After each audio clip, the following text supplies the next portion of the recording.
श्री राम।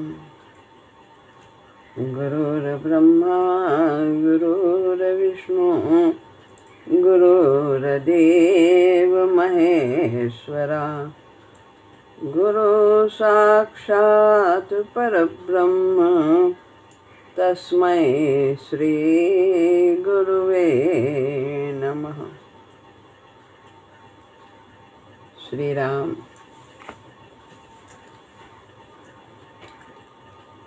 श्रीमद् भगवद गीता अध्याय 3 श्लोक है 39वां।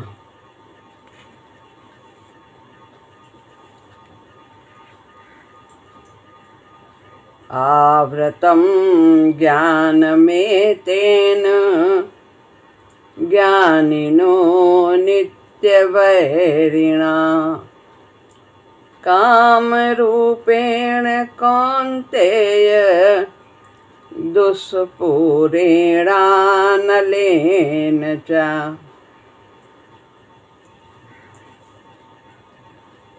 भगवान अर्जुन को बताते हैं कि क्या कारण है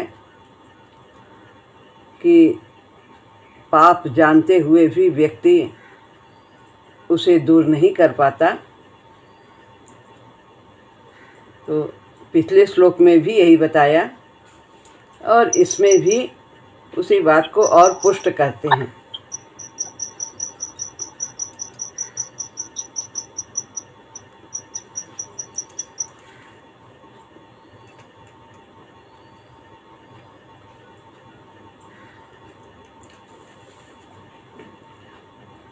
कौन्तेय यानी हे कुंती नंदन,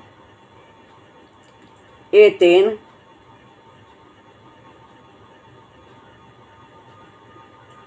एतेन इसमें है ज्ञानम एतेन यानी इस,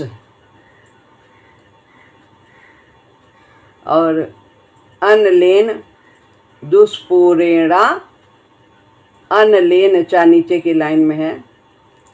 तो दुष्पूरेण और अनलेन, अनलेन का तात्पर्य है अनल, अनल का मतलब अग्नि, अनलेन अग्नि के समान। दुष्पूरेण यानी कभी भी तृप्त न होने वाले। चा यानी कि और, ज्ञानिना जो ज्ञानिनो है, तो जब वो की मात्रा हटाते हैं तो विसर्ग लग जाता है। तो ज्ञानिना विवेकियों के, काम रूपेण यानी कामना रूप, नित्य वैरिणा नित्य वैरी के द्वारा, ज्ञानम यानी आवृतम ज्ञानम, ज्ञानम यानी मनुष्य का विवेक, आवृतम ढका हुआ है। हे कुंती नंदन, इस अग्नि के समान कभी तृप्त न होने वाले और विवेकियों के कामना रूप नित्य वैरी के द्वारा मनुष्य का विवेक ढका हुआ है।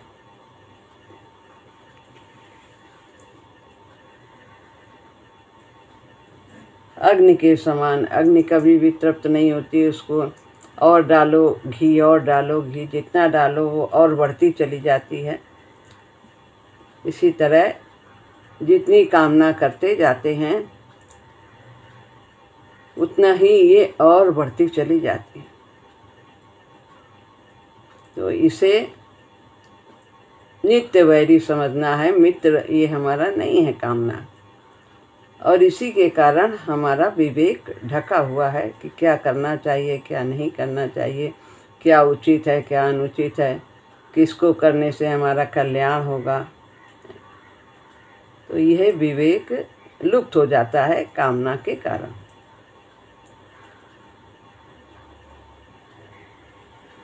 एतेन यानी कि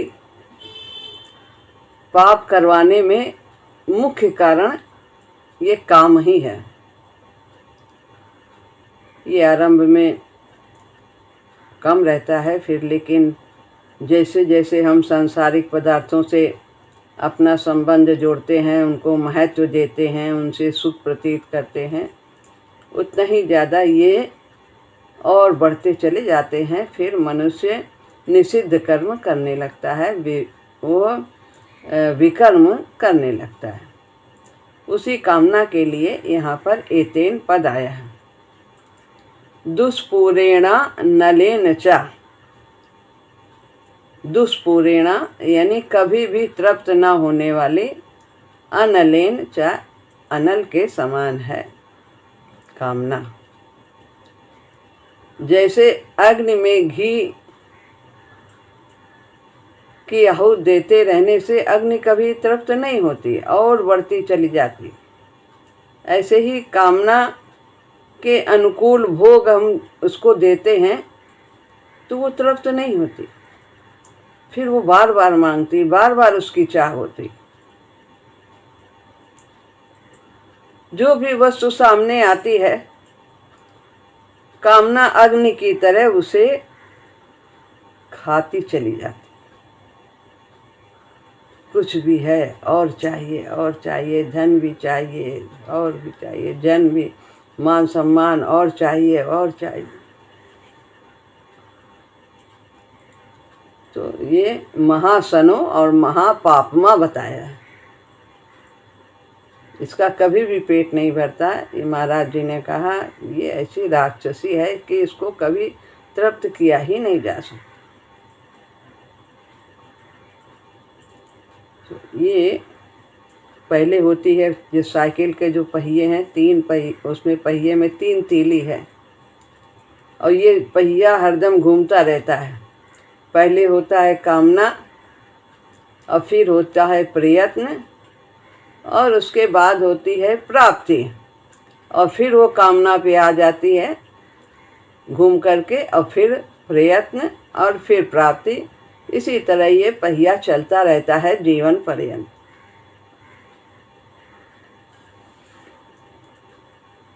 भोग और संग्रह की कामना कभी पूरी होती ही नहीं। जितने भी भोग पदार्थ मिलते हैं उतनी ही उनकी भूख और बढ़ती चली जाती है। जैसे कि 100, महाराज जी ने लिखा है 100 मिले, 100 रुपए मिल जाए तो 1000 की भूख हो जाती, 1000 मिल जाए तो लाख की भूख हो जाती, लाख मिल जाए तो और ज़्यादा की हो जाती। इसका कभी अंत ही नहीं होता।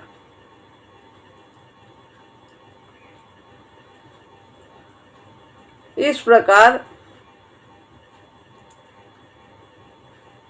जितना धन मिलता है उतनी ही दरिद्रता बढ़ती चली जाती है। यानी अभाव ही दरिद्रता। जब हम अभाव महसूस करते हैं वो दरिद्रता है। जहाँ कोई अभाव नहीं वहीं पूर्णता है। कम है, अभी 100 मिला, अब इतना मिल जाए तो और मिल जाए, फिर और मिल जाए। जितना धन मिलता है उतनी ही कहते हैं दरिद्रता और बढ़ती जाती है, यानी और कामना बढ़ती है और की चाह और अभाव प्रतीत होता है। वास्तव में दरिद्रता उसकी मिटती है जिसे धन की भूख नहीं। जो मिल गया उसी में संतुष्ट है। संतुष्टः सततम योगी यत आत्मा दृढ़ निश्चय मयि अर्पित मनोबुद्धि यो मद भक्ता समे प्रिया। कार्य करना है, कर्तव्य करना है, पर यद रक्षा लाभ संतुष्ट हो द्वंद्वातीतो विमत्सरा। जो प्राप्त भोगों से संतुष्ट है, सहज प्राप्त भोगों से, कर्तव्य करते हुए जो मिला। कहा है किसी कवि ने, चाह गई चिंता मिटी और मनुआ बेपरवाह, जिनको कछु न चाहिए सो शहंशाह के साह।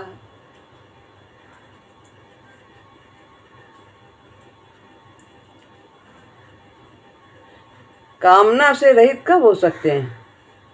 कामना के मिटने पर ही हो सकते हैं। कामना ही पाप की जड़। काम रूपेण बताया है, शब्द आया है नीचे की लाइन में। जड़ पदार्थ, सारा संसार जड़ पदार्थ है। चेतन आत्मा है और बाकी जो कुछ हम देख रहे हैं, अनुभव कर रहे हैं, वो सब जड़ है। जो नाशवान है वो सब जड़ है, जो परिवर्तनशील है वो सब जड़ है। तो जितना भी संसार है वह जड़ पदार्थ है। जड़ पदार्थ से संबंध होने पर, अपना मानने पर, जो हमें उनसे सुख की चाह होती है, ये मिल जाए तो सुख हो जाए, इंद्रिय को सुख मिल जाए, मन को सुख मिल जाए, तो जो सुख की चाह है वो है कामना। नाशवान संसार में थोड़ी भी महत्व बुद्धि का होना काम है। काम जो भी पदार्थ हैं उनको यदि हम महत्व देते हैं, ये बहुत अच्छी चीज़ है, ये पैसा बहुत अच्छा है, ये सामान बहुत अच्छा है, ये और संग्रह हो जाए, ये और संग्रह, यही कामना है। महत्व देना, सांसारिक वस्तुओं को महत्व किसको देना चाहिए? परमात्मा को देना चाहिए। सब उन्हीं का बनाया हुआ है, सब उन्हीं की माया है, उन्हीं की सृष्टि है, उन्हीं का प्रभुत्व है, सब में उन्हीं का अधिकार है। हमारा अधिकार नहीं है। हमें तो उपयोग के लिए मिला है कि हम इससे अपना कल्याण कर लें, सदुपयोग करें। अप्राप्त को प्राप्त करने की चाह कामना है। जो नहीं है हमारे पास और मिल जाए, अप्राप्त जो नहीं है हमारे पास, प्राप्त नहीं है, उसे अप्राप्त कहते हैं। तो उसको पाने की चाह, जब हम महत्व देंगे उसको तो हमारे अंदर उसको पाने की चाह होगी, और यही है कामना जो प्रकट होती, दिखाई देती है। ये चाहिए चाहिए, अब चाहिए, हमें अनुभव हो रहा है कि हमें ये वस्तु का अभाव है, ये चाहिए, उसके पास है, हमारे पास उससे ज़्यादा होनी चाहिए। अंतःकरण में जो अनेक सूक्ष्म कामनाएं दबी रहती हैं, बहुत तो प्रकट होती हैं तो उनको हम कामना कहते हैं, और बहुत सी ऐसी हैं जो मर्यादा के कारण प्रकट नहीं होती हैं, तो वो अंदर बस जाती हैं। अभाव के कारण प्रकट नहीं होती, कर नहीं सकते, क्षमता नहीं है, तो वो दब जाती हैं, लेकिन रहती हैं। परत परत दबी हैं बहुत सी वासनाएं, उनको हम वासनाएं कहते हैं, जो अप्रगट हैं कामनाएं। वस्तुओं की आवश्यकता प्रतीत होना स्पृहा है। स्पृहा है क्या है? कि हमें ये चाहिए, ये हमारी ज़रूरत है, ये हमारी आवश्यकता है, ये हमें चाहिए।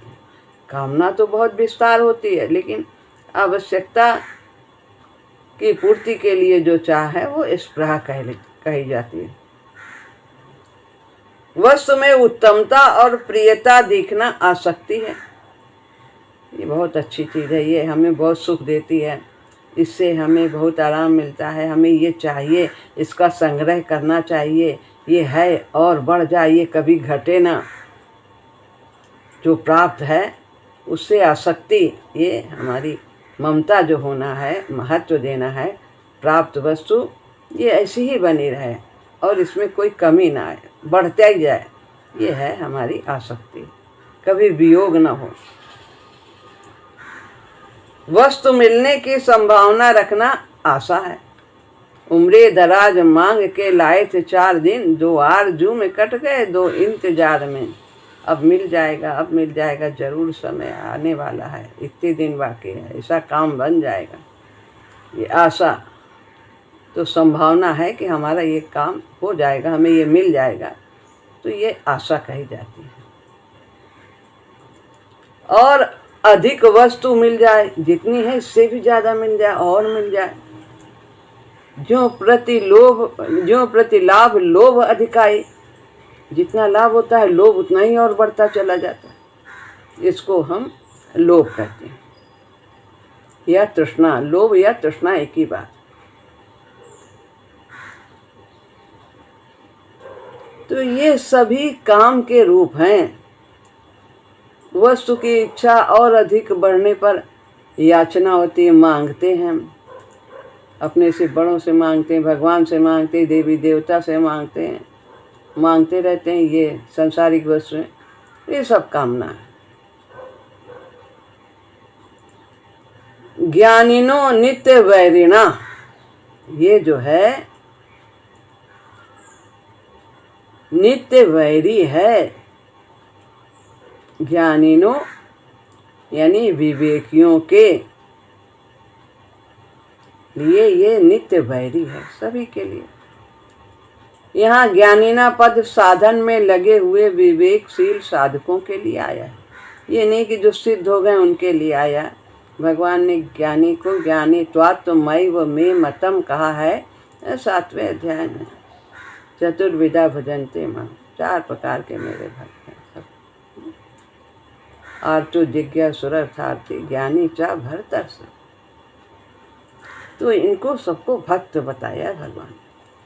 तो साधन में जो लगे हैं, अभी प्राप्ति नहीं हुई है, तो वे उनको भी ज्ञानी यहाँ पर बताया गया है। कारण कि विवेकशील साधक ही इस काम रूप वैरी को पहचानता है। जिसमें थोड़ा सा विवेक जगा है तो जानने लगता है कि ये कामना है और ये हमारा शत्रु है। पहचानने से शत्रु का बल कम हो जाता है। पहचानता है और उसका नाश करता है। साधन न करने वाले दूसरे लोग तो इसे पहचानते ही नहीं। साधक तो कम से कम पहचानता है गुरु की कृपा से।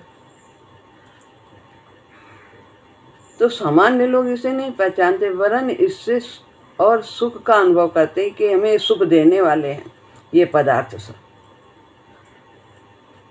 भगवान कहते हैं कि यह काम विवेकशील साधकों का नित्य वैरी है। जो साधक हैं, जो भगवान को प्राप्त करने की इच्छा रखते हैं, उनके लिए ये काम वैरी के समान है, शत्रु के समान है।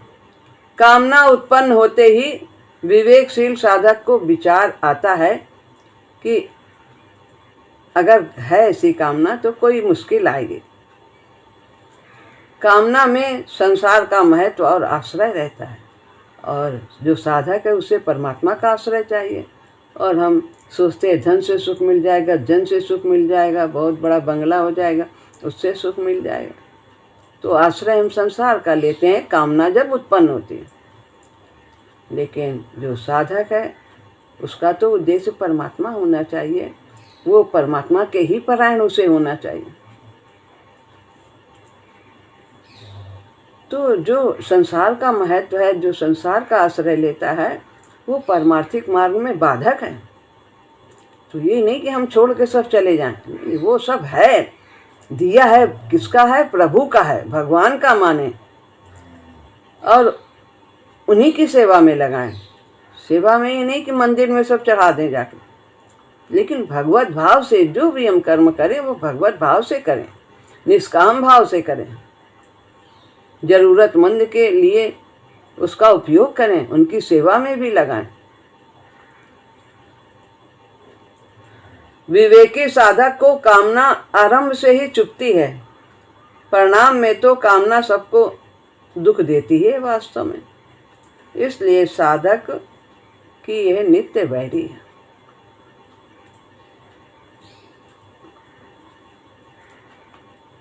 भोग में लगे हुए अज्ञानियों को, जो ज्ञानवान नहीं, जिनको विवेक नहीं जागृत हुआ है, इनको ये कामना आरंभ में मित्र के समान लगती है। क्योंकि कामना के कारण भोग में सुख उन्हें महसूस होता है, प्रतीत करते हैं। कामना ना हो तो भोग पदार्थ सुख नहीं दे सकते, ऐसा सोचते हैं। परंतु परिणाम में उन्हें दुख, संताप आदि यही सब मिलते हैं। इसलिए वास्तव में यह कामना अज्ञानियों की भी नित्य वैरी है। ज्ञानी के लिए भी वैरी है और अज्ञानियों न जानते हो, यदि नहीं जानते हैं जहर पी लें तो क्या उसका प्रभाव नहीं होगा? होगा। चाहे जानकर पियो चाहे अनजान कर पियो।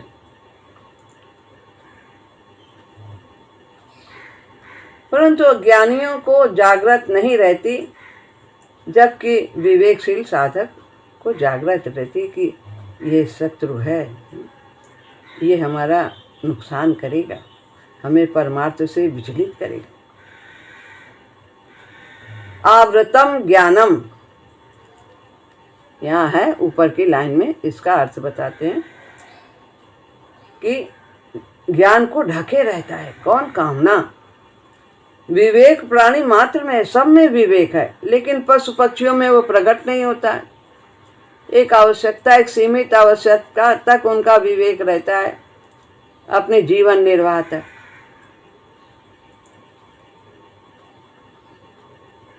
परंतु मनुष्य में यदि कामना ना हो तो यह विवेक विकसित हो सकता है, विवेकनी बुद्धि जागृत हो सकती है।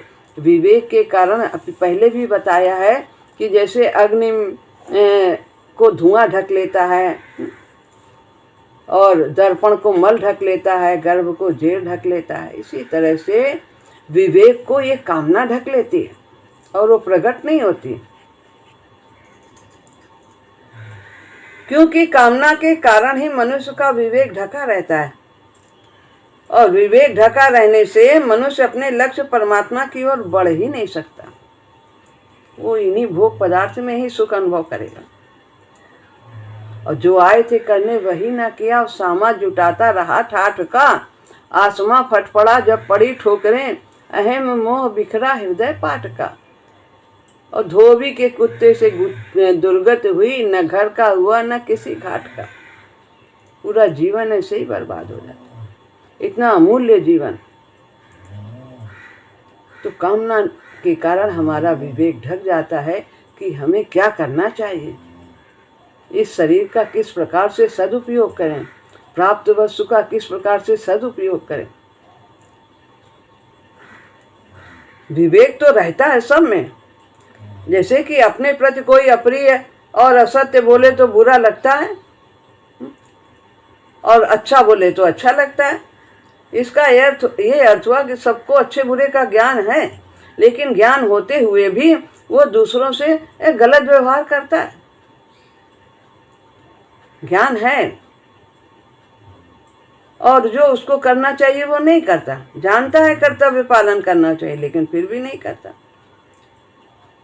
सामान्य व्यक्ति को भी अच्छा बोलो तो खुश हो जाता है, खराब बोलो, उसको बुराई करो तो उसे नहीं अच्छा लगता। तो यानी ज्ञान है क्या अच्छा है क्या बुरा है, फिर भी वो गलत व्यवहार करता है, क्योंकि कामना के कारण विवेक ढका रहता है।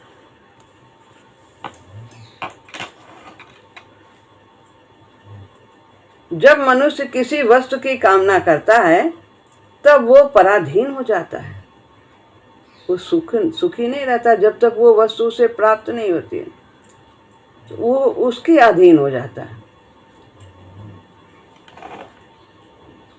वास्तव में रुपए मिलने पर, जैसे हमें घड़ी की इच्छा है तो मिलने पर घड़ी की पराधीनता तो नहीं रहती है, पर रुपए की पराधीनता तो हो ही गई है, क्योंकि जब रुपया होगा तब घड़ी मिलेगी, पहले तो रुपया हो।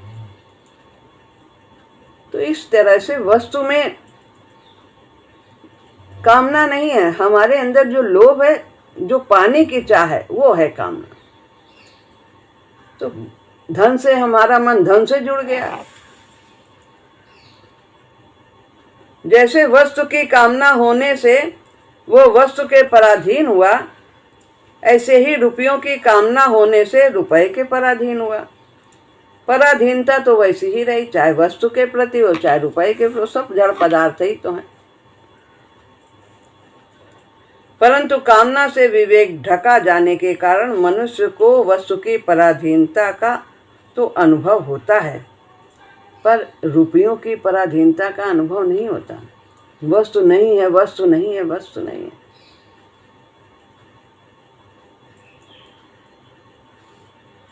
वास्तव में रुपए के कारण वो स्वाधीनता का अनुभव करता है, जो पराधीनता स्वाधीनता के रूप में दिखाई देती है। पराधीन है, सुखी नहीं है। जब तक वो सामान मिल नहीं जाएगा तब तक वो पराधीन है, तब तक वो सुखी नहीं होगा। संसार मात्र क्षण भंगुर है। शरीर, धन, जमीन, मकान आदि जितनी भी सांसारिक वस्तुएं हैं वे सब की सब प्रतिक्षण विनाश की ओर जा रही हैं और हमसे अलग हो रही।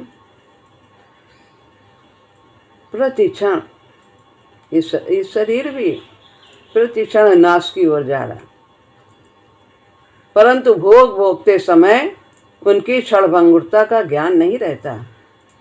पदार्थ को नित्य और स्थिर माने बिना सुख हो ही नहीं सकता। सुख भोग ये हैं हमेशा रहेंगे, ऐसा जो भान है। जानते हैं वो शमशान बैराग की तरह गए तो वहाँ पे लगता है सब संसार बेकार है, व्यर्थ है, सब नाशवान है, लेकिन जरा सा मुड़े तो फिर वही फिर संसार में ही रम जाते हैं। साधारण मनुष्यों की तो बात ही क्या, साधक भी भोगों को नित्य और स्थिर मानने पर उनमें फंसता है। संसारिक तो फंसते ही हैं, लेकिन यदि साधना कर रहा है जो, यदि उसने इन सबको नित्य मान लिया है, संसारिक पदार्थों को, और उनसे सुख अनुभव करने लगता है कहीं भी, तो वह इसमें उलझ जाता है, फंस जाता है। तो साधक थोड़ा उसमें विवेक रहता है और सचेत होता चला जाता है। बीच बीच में उसे कभी कभी इनमें सुख की अनुभूति होती है, लेकिन वो फिर जागरूक हो जाता है और धीरे धीरे उसकी कामना नष्ट होती चली जाती है।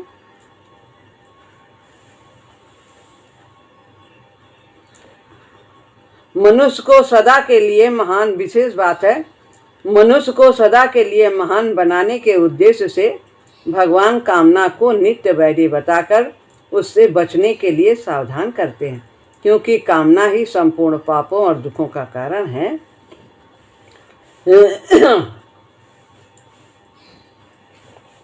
मनुष्य दुखों से तो बचना चाहता है, पर दुखों के कारण काम को नहीं छोड़ता। तो 4 वेद 6 शास्त्र में बात लिखी हैं दो, और सुख दीने सुख होते हैं, दुख दीने दुख। काम अछत सुख सपने उनाए।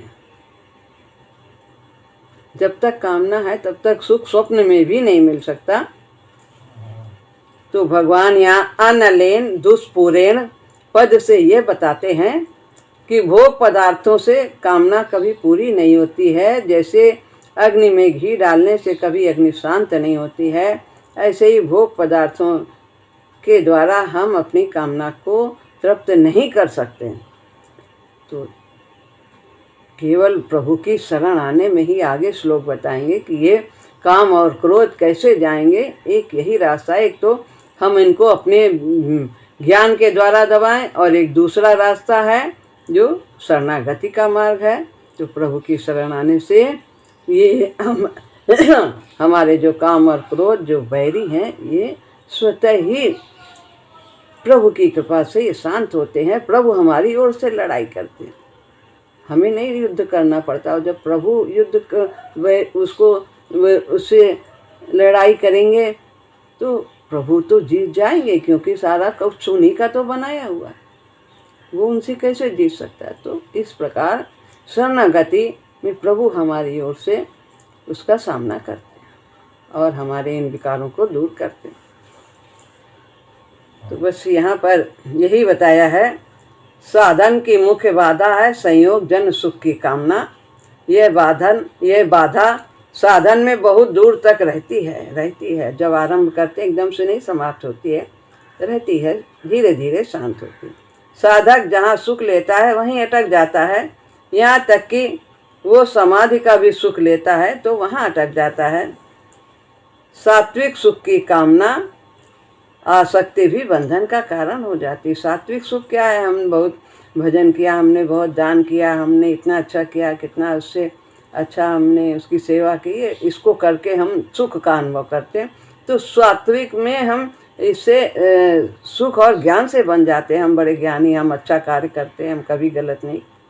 तो ये जो भावना है सुख के अनुभव की अच्छे कार्य करके और ज्ञान समझना अपने को ज्ञानी, तो ये भी बंधन का कारण होता है। नेकी कर दरिया मेरा, सुख संगेन बधनाते हैं। तो ये सुख के संग से सात्विक पुरुष बन जाता है। इसलिए यहाँ भगवान कहते हैं कि सुख की कामना को विवेकी साधकों का नित्य बैरी बताया है, इसमें हमें रमण नहीं करना चाहिए। अब आगे जो दूसरा श्लोक होगा उसमें बताते हैं ये सब जो हमारे वैरी हैं ये कहाँ इनका निवास स्थान है, वो सब बताते हैं भगवान आगे के श्लोक में। श्री राम।